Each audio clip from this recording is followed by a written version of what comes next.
this is a very complicated topic as we're going to get into it. You know, the thoughts that we won't have the ability to reproduce naturally much longer is very contentious, and it's scary, frankly. Why don't we talk about that? So what is the 1% effect? So when I saw the first of all, the rate of decline of sperm count from our 2017 study, just to go over the numbers, the samples were collected between 1973 and 2011, right? 39 years, say 40 years. And in that time, mean sperm count dropped from, it dropped 52%. So 52%. that's 52%. Mm-hmm. Cut in half. And that's about 1% per year, right? Yeah. 50% in 40 years, just okay. So that's the rate at which it's going down. And then, and we'll go back to what that number refers to, by the way, it's not the whole world. Okay. So then if we go to fertility data, which anybody can do, I recommend it to you, you go, just put in Google World Bank fertility data. You get a very nice interactive map. Mm-hmm. And that map tells you the number of children born per woman or couple. And you can query it by year, by time, and so on. And what you see is that that number dropped between 1960 and 2019 by 50%, which is, again, 1% per year. Mm. And by the way, that is actually true pretty much everywhere. You know, people have this image that, well, in the poorer countries where people have a lot of children, fertility is not declining. That is not true. If you go into that map and you put in any, say, African country, you'll see the decline is actually steeper there. Wow. So anyway, 1% per year of fertility decline. And then if you look at a very important driver, I feel, of this, which is testosterone, there are fewer studies, but there are a number of studies that have looked at testosterone pretty carefully over time. And those studies demonstrate a decline in adult male testosterone of about 1% per year. And then if you turn to the woman and look at the miscarriage rate, mm-hmm. again, no meta-analysis, much fewer data. However, where it's available, and we talk about that in detail in the book, where it's available, it's going up at about 1% per year. And then there are other related factors such as testicular cancer, male genital birth defects, premature ovarian failure, erectile dysfunction increasing in young men, and so on. So if you look at how fast these things are changing, there's nothing that's going like 5 times as fast or half as fast. They're all in the same, I would say, order of magnitude. And so what I say overall, summarizing this, is that reproductive health is declining at 1% per year. So that doesn't sound like very much. 1% per year, 1%, that's not very much. That's what people say about climate change, right? Just 1 degree, well, who cares? Well, we do, don't we? We care now about that 1 degree. And we know what it means. And the same thing is true with the 1% effect, because 1%, over 10 years is 10%. And over 50 years is, we're cut in half. We're cut at the knees, right? Yeah. So yeah, that's the 1% effect.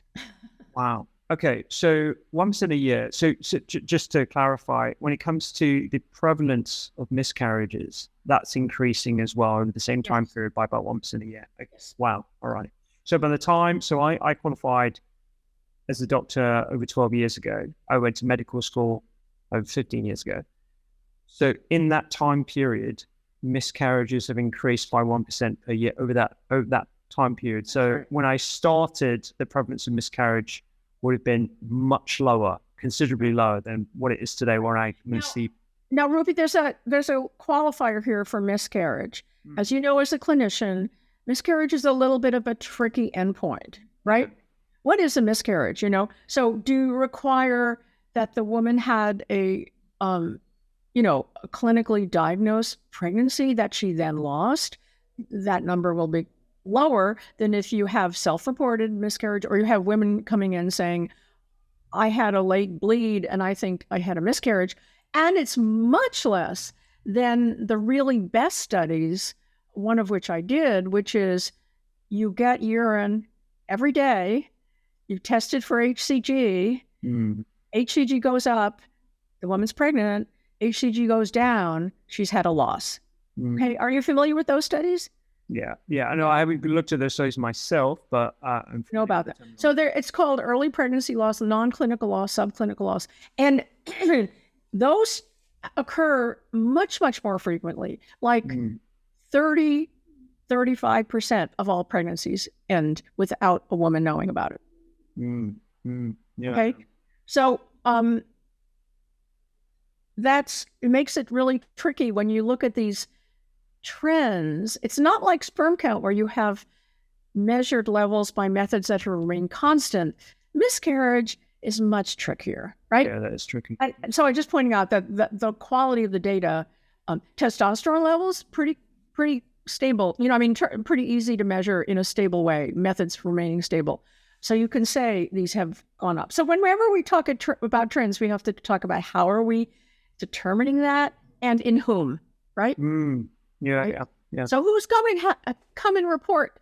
Entire populations would never maybe notice that they've missed a period or that they won't participate in these studies. So we have there's a lot of epidemiological questions here. But I think I'm speaking broad brush, if you will, 1%. Yeah. I think it's a really important qualifier for that. But everything else, it sounds, again, very scary, because if you extrapolate that, then that's where you get the genuine fear that we would lose the ability to reproduce. Is this something that we see in animals and other species as well? Yes. So we haven't talked about causes of these changes.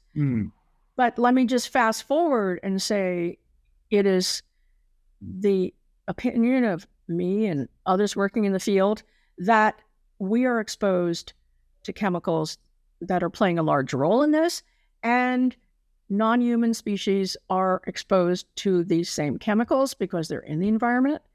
And we see in many of these species declines in many of the same endpoints that we see. So we see, for example, alligators with smaller litter sizes. We see alligators, by the way, with smaller genitals, which we also see in humans. We'll talk about that later, I think. Yeah. We see frogs with disturbances of their genital organs, which is related to their pesticides. And we see endangerment, right? And in some species, extinction. So there's no question that chemicals play a role in non-human species, and in my opinion, in humans as well, for these declines. When it comes to, we'll talk about the array of different chemicals that could be responsible for this effect that we're seeing, this phenomena. Do we know to the proportion to which it might be related to what we've done to the environment versus the other lifestyle factors, i.e. diet, smoking, obesity, foods that we've now developed a taste for versus what we would have traditionally been eating? That's, it's really hard to separate those out. Okay. I would say that lifestyle factors, as you described, are definitely important. And I would say that probably in adults, they are the most important drivers. So, however, I don't think they're the most important drivers in our lifetime, because I think what's happening, which is most influential, is what the fetus is exposed to in utero. And there, both sides of the equation, if you will, are important. Let me give you one piece of data, which comes from 2 Danish studies. Or 3 actually. So smoking, lifestyle factor. Okay. So in this Danish study, mothers who smoked while they were pregnant had sons who had a 40% reduction in sperm count as adults. Now, how could that be? They're smoking and there's this little creature in their body. There's no sperm. There's not even perhaps genital organs. Well, that smoking affects the germ cells, right? The spermatogonia that will go on to later produce the sperm that the man has when he's an adult. And if those are adversely impacted by smoking, that's damage that is irreversible. Mm. So he will have this reduction, probably not fixable at all. Unless there's some magic bullet, now in science, biology, we're getting a lot of magic bullets, right? The vaccines and CRISPR and so on. Who knows? But I can't say there won't ever be, but I don't know now of anything that could fix it. However, if the man smokes, so he wasn't exposed prenatally, he takes up smoking as an adult, his sperm count is also reduced, but it's much less of a reduction, 20% versus 40%. And if he stops smoking, he recovers. So they're quite different impacts. The good news is, if you're doing something to your body that's, impairing your reproductive function, you can actually turn that around. And that's really positive for people. And that's one of the reasons I suggest to men that they get their sperm tested, because maybe before they want to try to have a child and it's not great, well, they can look into these things. Are they binge drinking occasionally? Are they smoking? Are they exposed to, ambient cigarette smoke? Are they stressed? Can they reduce their stress? Can they change their diet? We can talk about all those things. Yeah, but there are definitely things that people can do to improve their reproductive function when the exposure occurs as an adult. However, if it occurs in utero, as I said, there's nothing that I know of that can be done about it. Right. So, and by the way, it's not just smoking in utero. It could be exposure to these endocrine disrupting chemicals we're going to talk about. It could be diet. It could be stress. There's all these things that also affect reproductive function and development in utero. Yeah. So the exposure in utero derived from those studies is a lot more important than the lifestyle factors, given that the exposure is the same, in this case, cigarette smoking, let's say. And one is reversible, one is not reversible at this point in time. Do we know about the effect of, let's take cigarette smoking in this example, on female fertility, if the child was female and people are smoking? Yes.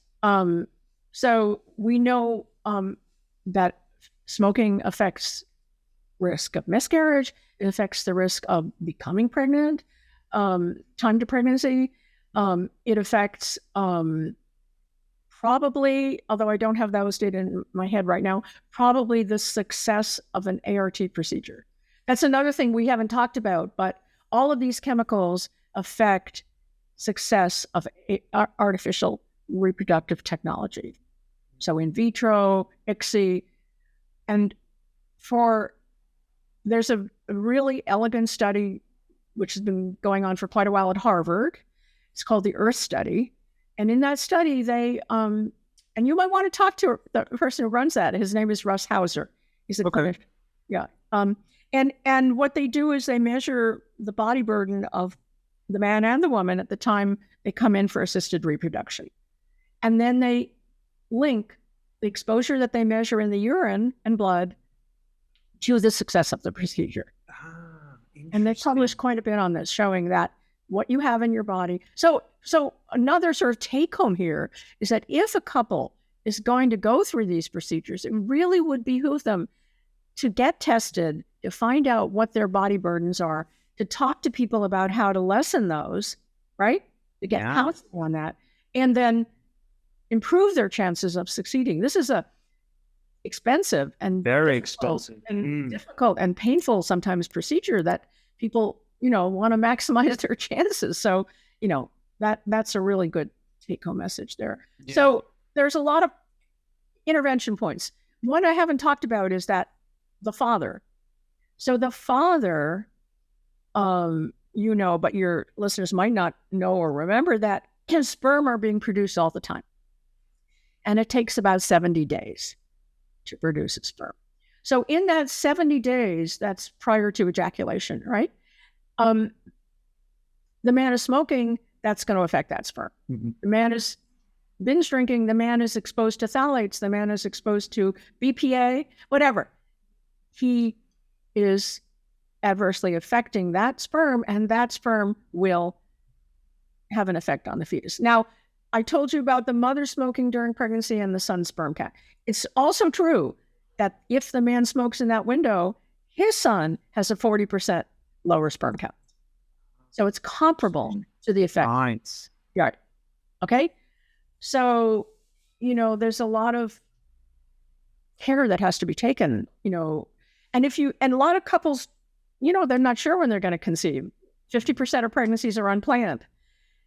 So if you think you could be getting pregnant, either not using contraception, or whatever, then you've got to kind of have in your back of your mind, okay, any day now I could get pregnant.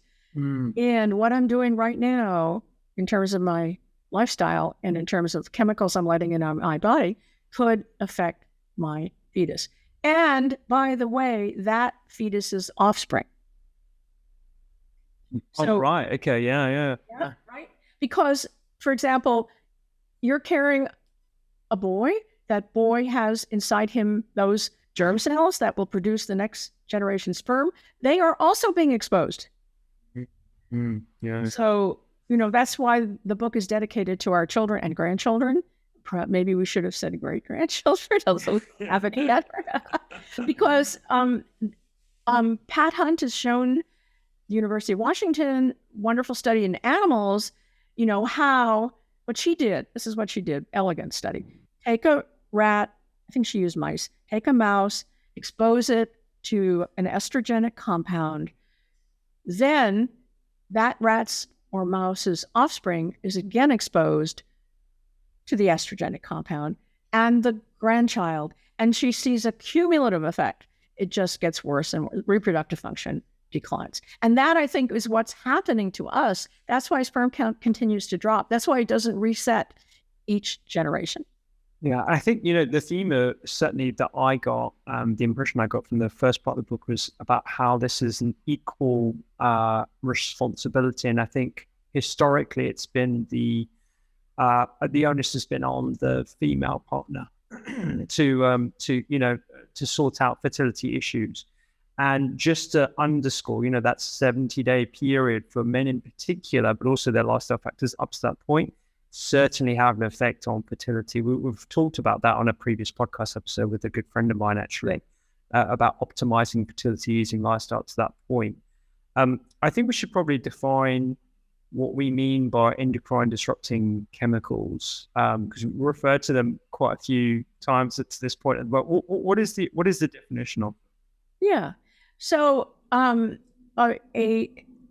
endocrine disrupting chemical is a chemical, usually but not exclusively man-made, which can masquerade as one of the body's many, actually up to 100 hormones. We don't know all the hormones that are imitated by chemicals, but we know of many. So, for example, if your body is looking out for a molecule of testosterone, it might have a receptor for that molecule. It's open, it's waiting for that testosterone. And then you are exposed to a phthalate. We can talk about what that is, but they're plasticizers that make, for example, bottles soft. And then that goes into your body and into your bloodstream. And then that receptors sitting there waiting for your body's own testosterone, and this phthalate lookalike, mimic, if you will, takes its place. And then the body says, okay, I'm good to go. I don't need to make any more of that. Right. Very simplistically, what it does is they're imposters. Mm-hmm. They're imposters that come in very silently, very sneakily. You know, we don't know what's in our bodies.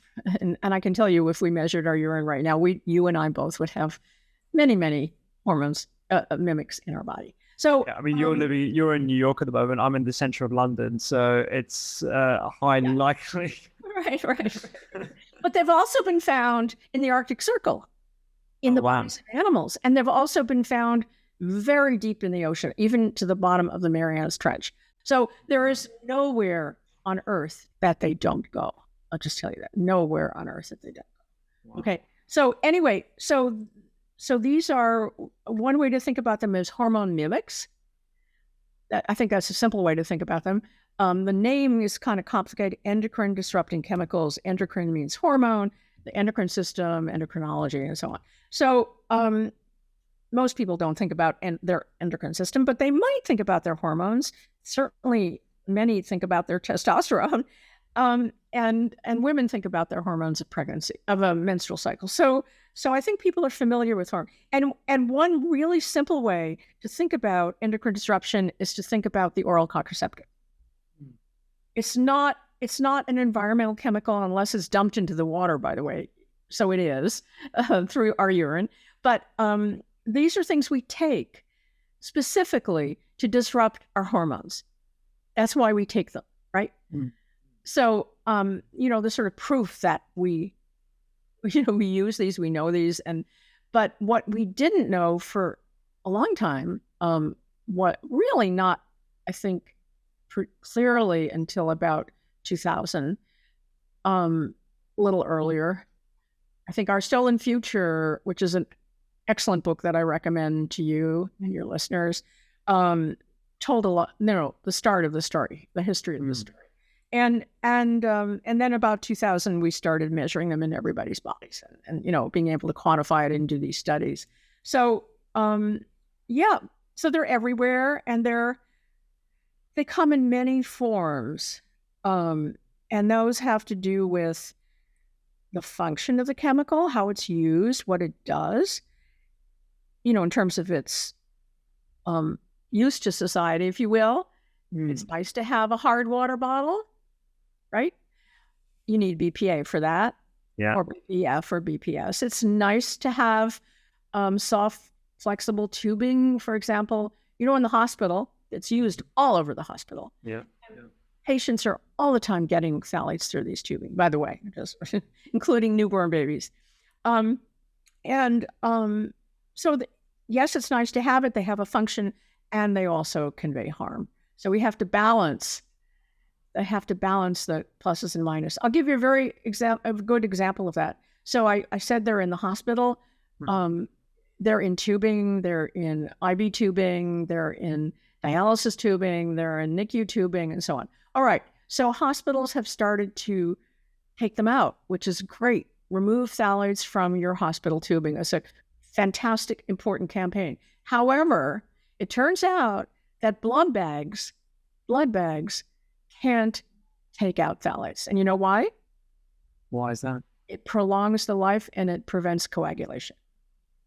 So they've not found yet a substitute. And that's what I mean about risk and balance. If you really need this chemical, which you certainly do in a blood bag, you got to balance it, and say, okay, we're giving this exposure, but we're providing this absolutely life-saving, you know what I mean? So I think I wouldn't universally say, take it all out. I think you have to look at the function, how it's used, whether it's needed for that function, whether there's a substitute which would perform as well, which is not hormonally active.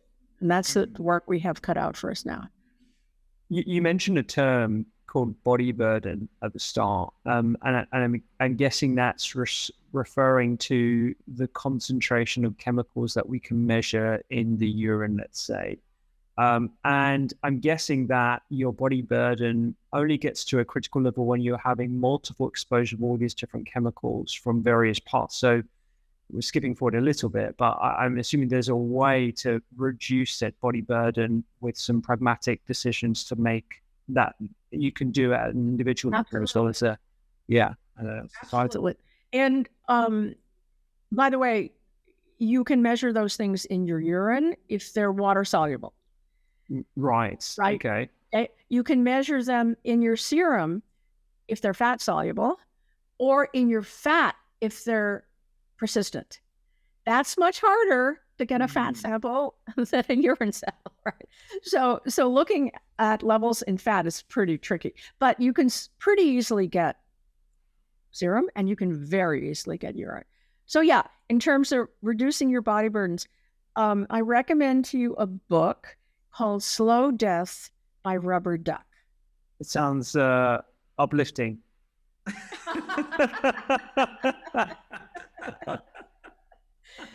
So these are Slow Death by Rubber Duck was written by two Canadian environmentalists. And what they did was they said, we're going to see how much these chemicals matter for us. And they set up this experiment on themselves. And what they did was they created a little lab in one of their homes. And there was a room that they got squeaky clean. And how might you do that? Well, you would remove any plastic from it.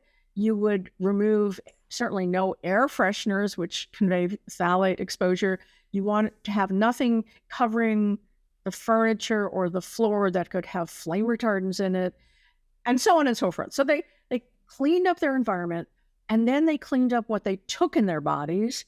So the foods they ate were organic, and they were not wrapped in plastic, and they were not heated in plastic, and so on. And they were not in tin cans, and they were not in, so they went through all these ways that things could come into their bodies. And they measured their body burden, that is the levels of these total levels of these chemicals in their body, before they started the experiment, after the experiment. And then they reloaded and did it again. And so what they showed is that, yes, you can lower your body burden. And they did it, and they showed it. So I think that's pretty convincing. Not everyone can do everything, but it can encourage people to start and to try and to reduce. Yeah. There are some pragmatic decisions that you can make. I guess, was it reduced by a significant amount? And do we know what the threshold is, such that we can see? Oh, we don't. No. You're shaking your head. Thresholds are really tricky for these chemicals. But let me say, there were some, for example, diethyl phthalate was one that went down a lot. And diethyl phthalate is a phthalate that's contained in anything fragranced. Okay, so this is phthalate spelled PTH. PHTH. Okay, PTH. ALATE. So anything with a fragrance, whether it's a room freshener, or you hang it in your car, you put it on your skin through personal care products, in your laundry soap, and you're going to get a lot of phthalates. So, we asked women in our studies. I do study pregnant women, and we ask them a lot of questions of what they're doing. We asked them what products they put on their body and were they fragranced. And the women that use fragrance products had much higher levels of several phthalates: dibutyl phthalate, diethyl phthalate. So those are the things that were easiest to knock down in this experiment of Frick-Smith. I forgot, you had another question, Penny? Oh, no. I was just going to talk about the thresholds of those different chemicals. Oh, yeah, thresholds. Good, I'm glad. Yes, thresholds. So what's really surprising, I don't know how much endocrinology you studied in your medical practice, but... basic, but I understand about negative feedback and all that kind of jazz. Yes. Well, in the endocrine system is tuned to be sensitive to extremely low doses, right? Very, very small changes in hormones can have big effects. Mm. And it's unlike a lot of other agents coming into our bodies or influencing us, this very low dose effect. And so we think now, through a series of many, many studies, that there is no threshold. For example, lead and lead poisoning and IQ, no threshold. Mm. So definitely we want to reduce these things. Definitely we can't completely eliminate them, and we can just do the best we can. But there's no level at which there's not going to be, maybe not measurable change, maybe some small change that doesn't matter, that our body adapts to. And besides no threshold, there's this mixture question. So as a physician, if you're prescribing a drug to a patient, a new drug, you'll probably say, what else are you taking, right? Mm. And you ask that because all of the medications that this patient is taking have to be considered together. There could be bad interactions, there could be, right? So the same thing is true of these chemicals. And because we're exposed to so many different ones, CDC measures over 100 in their random samples, tracking samples.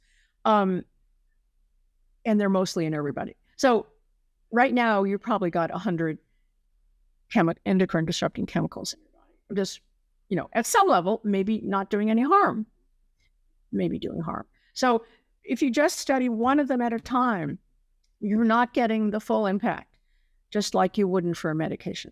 Yeah, no, I definitely, that point definitely resonates with me. I think when it comes to comparing them to things like, I don't know, mercury or lead, like in your example, I find it hard to conceptualize, how BPA, for example, can be as harmful, but certainly the collection of all these different chemicals that you find into plastics, that's what worries me a bit more. But am I being naive? Is BPA as harmful as something like lead? I don't want to compare BPA and lead because their actions are so different and their harms. But I was just using lead as an example that people might be familiar with, that there's no safe level. Okay. And what happened, and there may be for BPA, but it's going to be very, very low. And here's the reason. If you look at the dose response, you have easy to detect harms at high doses. Mm-hmm. And then the outcome goes down with lowering doses. And then there is another mechanism that kicks in for a low dose. So the reason we're seeing a non-monotonic, it's such a technical word, but a dose response that's not a straight line, might be U-shaped, go down and go up again, is because bad things can happen at the high dose, can be, quiet in the middle, and then other bad things can happen at the low dose. And I'll tell you a real life example that. Perfect. You were just about to tell me an example of a chemical that has an impact at low and high doses. And right. It actually wasn't a chemical. Tamoxifen actually. So do you know about tamoxifen? Yeah. So there's a high dose, and then it's which is helpful, and then it goes down, and then at a lower dose there's the tamoxifen flare, right? Mm-hmm. So that's an example of different effects at different doses. Another example is you have a teratogen, which causes a birth defect at a certain dose. And then when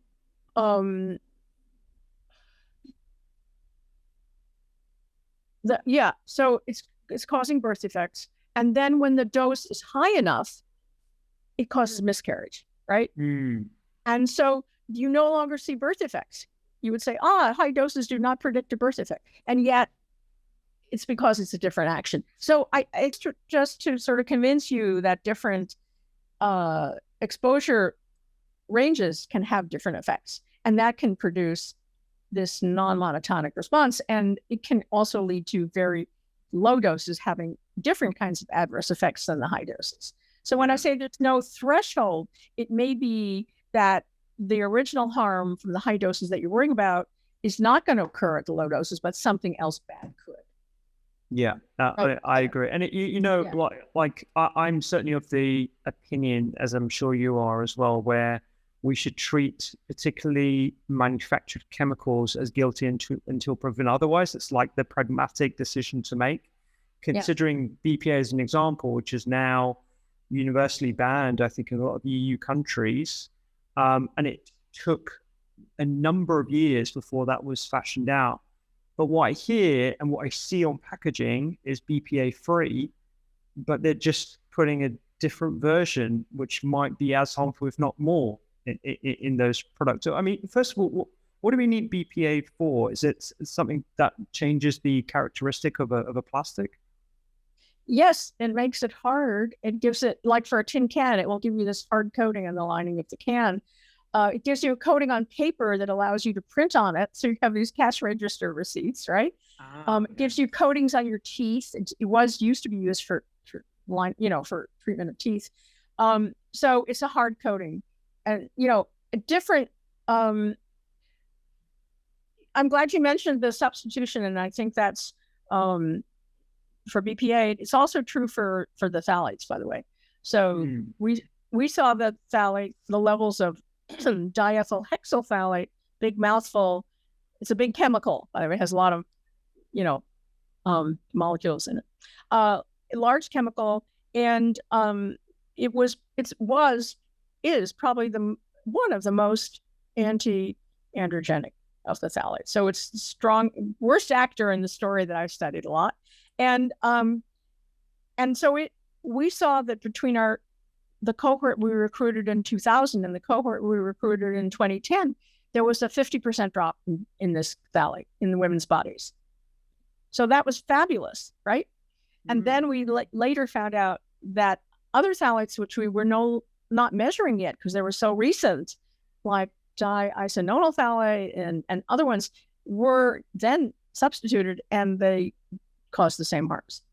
So that we call that regrettable substitution, and that's certainly regrettable. It's a real con on the public, isn't it? Because you buy this bottle BPA free. Okay, I feel like I'm good to go. That's fine, and then you can't can't know that you're getting the same thing in another name.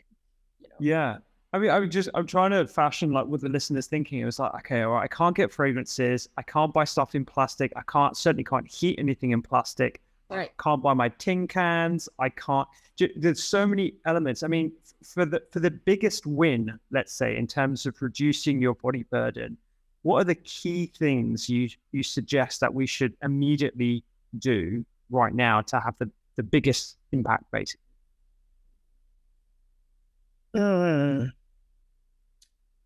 Well, I would take a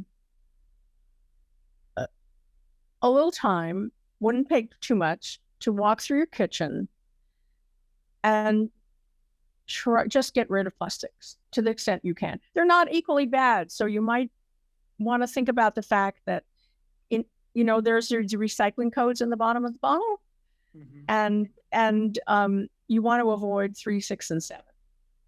Okay, 3, 6, and 7. Yeah. So if they say 1 and 2, which many of them do, that's not too bad. So personally, I would prefer not to buy anything in plastic if I can help it, but it's very difficult. It's very, very difficult. So when you buy food, I would suggest that you can remove it from its plastic container. You can put it in some glass, so glass, ceramic, metal, silicone, it's fine.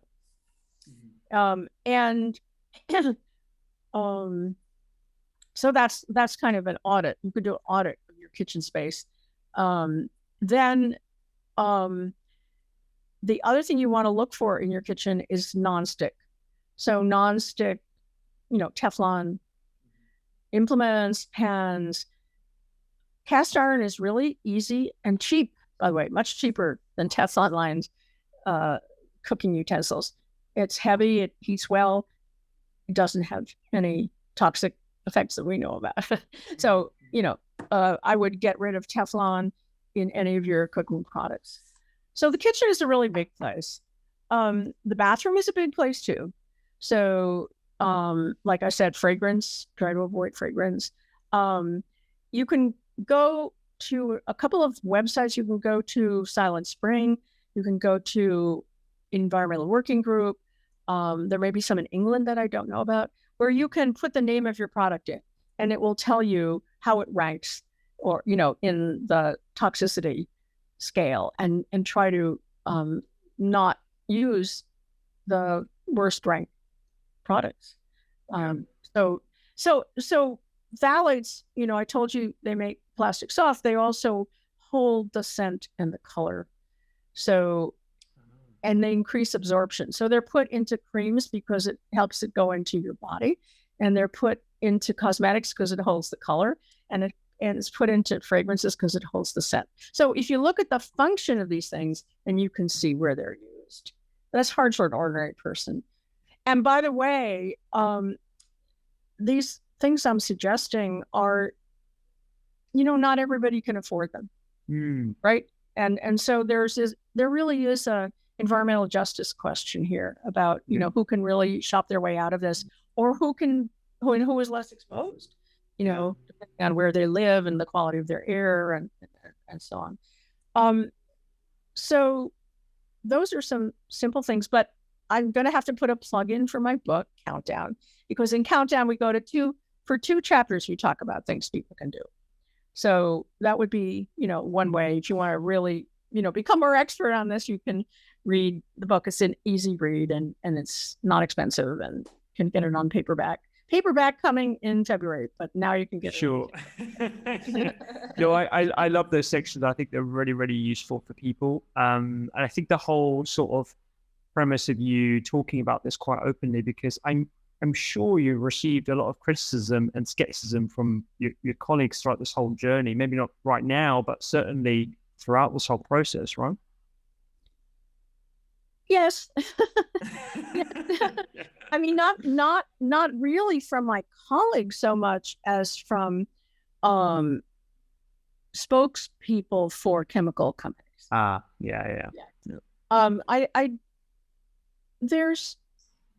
There's pretty good agreement. I mean, like the Endocrine Society, which is a very big, powerful scientific society, it has come out with strong statements about the danger of endocrine disruption for reproductive development and for endocrine development and so on. So, you know, you go look at the Endocrine Society and look at their statements. They're very good. The ACOG, the American College of Gynecologists, has also come out. So clinicians are by and large supportive of what I'm saying.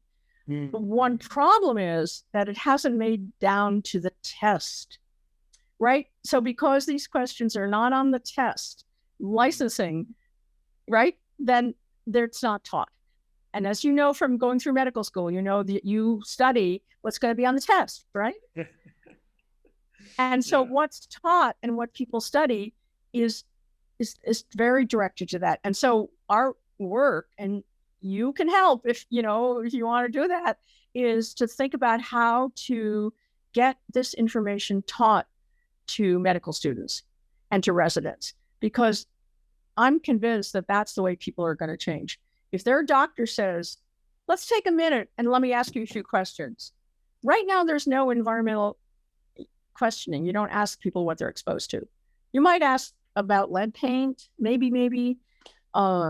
You might ask about some other risky things in the house, but basically you're not going to say, do you use Teflon pans? Do you microwave in plastic? Do you Well, exactly, yeah. And I think the other side to this is the change in the food landscape and the fast-moving consumer good landscape is going to be consumer-driven as well. So when you talk about this as it impacts, you know, menopause, erectile dysfunction, fertility in both male and female counterparts, testosterone levels, you know, that's where people sort of start listening. And you've talked about the impact on the menopause, right? In terms of the EDC. Early menopause, yes. Early menopause and just a few weeks ago, there was a brilliant study out of Sweden where they actually measured levels of environmental chemicals in the bodies of women, in the tissue. They did that because these were women undergoing cesarean section. And they showed that that was related to the quality and the number of eggs that women had left, and showed that higher levels associated with poorer eggs and fewer eggs. So, as I say, women are harder to study because their organs are not visible. But that kind of study, the study I told you, the Earth study, where people undergoing assisted reproduction, those chemicals directly related to their function, their ability to conceive. Yeah. Yeah. And another thing I think I'm certainly seeing a trend. I mean, it's big in America. It's getting bigger here. Is testosterone replacement companies that are consumer driven. Right. Yeah. Right. And what we're seeing is that younger and younger men are requesting testosterone replacement, and they don't get that will drive down their sperm count. Right? Because when you replace the testosterone, the body gets the signal like for an endocrine disruptor. It is an endocrine disruptor. That's what testosterone replacement is, in a way. And so the body gets the message, oh, good to go. Don't need to make that anymore. And sperm count goes down. Yeah. So, it's really tricky. But look, the fact that men are requesting this, they're requesting more Viagra, right? Mm-hmm. There's a study from China of men who make BPA. Okay. And those men had significantly more problems with erectile dysfunction than other workers. And in our women that we study, we asked them about their sexual satisfaction. And their levels of phthalates were directly related to their sexual satisfaction. So what we hear, when we hear from China and Japan and Singapore, as you might have read, that people are less interested in getting married. They're less interested in having sex, actually. And I think that this is one of the things we're seeing as a consequence of these chemicals. But it's one that's not talked about. No one is going to go to a cocktail party and say, I had to go to the doctor and get this, drug. Yeah. No. Or I had my sperm count and it was low. No, they won't talk about that. Even though they might talk about their high cholesterol or their high blood pressure, say, oh, I'm taking care of that, But the whole sexual thing is in the closet. And I'm not just talking about, obviously, the LGBTQ, the problems that people are having with sex and with procreation is not discussed. And I think part of what I'm trying to do with this campaign, the book and the campaign, is to make it okay for people to talk about it. And that's coming out. That's happening, actually. A lot of podcasts and Instagram live discussions where people are being pretty open about their problems, even, moderators and so on. So I think it's a good thing. Yeah, absolutely. I think, it's easy to explain away saying, Gen Z not being interested in sex is because we have all these other distractions like social media or, a whole bunch of other things. But it's definitely a pragmatic conversation that we need to be having. Do we have any evidence about how this is impacting genitalia and the prevalence of sexual development issues in younger ages? Yeah. So affecting genitalia is a whole different question that maybe we haven't really touched on. I'd love to, but we're maybe running out of time. So, but let me just go to this question. So, in animals, environmental chemicals can cause ambiguous genitalia. Mm-hmm. So it can cause animals that have what's known in humans as disorders of sexual development. So ambiguous genitalia, might be a very small penis or fused labia or something like that, or even eggs and, testes in the same individual. So that's very, very rare. And that's not usually what people worry about. Sort of the next level is or another level of this question is who you want to have sex with, homosexuality. And this is a loaded one, isn't it? Yeah. But in animals, in fish, in frogs, in some birds, and you can cause animals to choose to have sex with their own sex. Okay. However, this does not mean that this is what's driving a man or a woman to be homosexual. Mm-hmm. There are genes now that have been identified, and whether there's a gene environment interaction, I don't know. And that's something that needs to be studied. But the big question and the big elephant in the room, if you will, is what everyone is wondering about. And we hear about this every day about another person who comes out as trans. Is this the result of chemicals? And that's the most common question I get, actually. Really? Is it? Oh, yeah, wow. Yeah. Because it's so much in our faces, we're dealing with it all the time right now. So does that mean there's more of it? We don't know. We don't know actually that there's more of it, because who could talk before? I just read in the New Yorker about a musician who spent his whole life, his name was Tipton, his whole life as a man, and his family didn't know that he was a natal female. And that was in the 30s, right? But it's coming out. So we don't really know how prevalent this was, but certainly there's more buzz about it. There's more talk about it. There's more, treatments for it now, which didn't exist before. Mm-hmm. So it's very possible there's more of it, but as a scientist, I can't say there's more of it when I don't have a comparison, right? Exactly. Yeah. It's almost impossible to see whether the incidence or the prevalence of homosexuality, intersex has actually gone up or down over the last 50 years. I guess, in the book, you have a very clear perspective about how this more inclusive and non-binary society is something to be celebrated. But it is one of those pragmatic conversations, uncomfortable conversations we need to have about whether the environment is in some point or in some way driving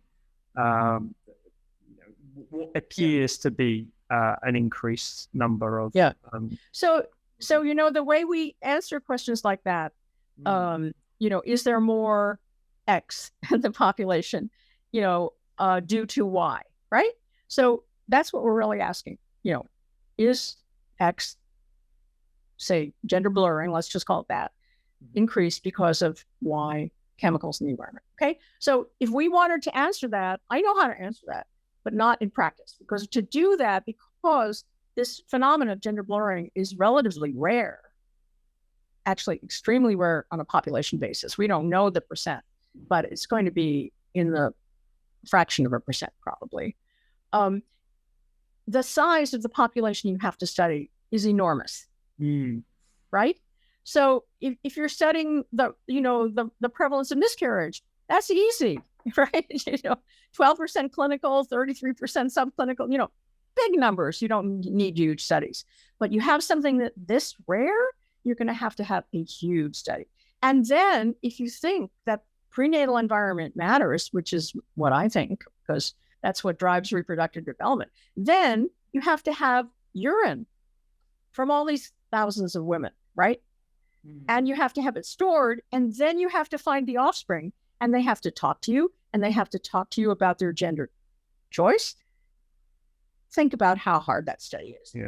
Yeah. So maybe sometime in the future that'll be done, but it's right now a question that we can't answer. Yeah, absolutely. Well, Dr. Swan, I have to say, your book is incredible. I hope everyone listening to this gets a copy. I'm going to make sure I shout about it, because it's a difficult and scary topic, and I commend you for being really, vocal about it. And thank you for all the work that you've done thus far as well. It's incredible.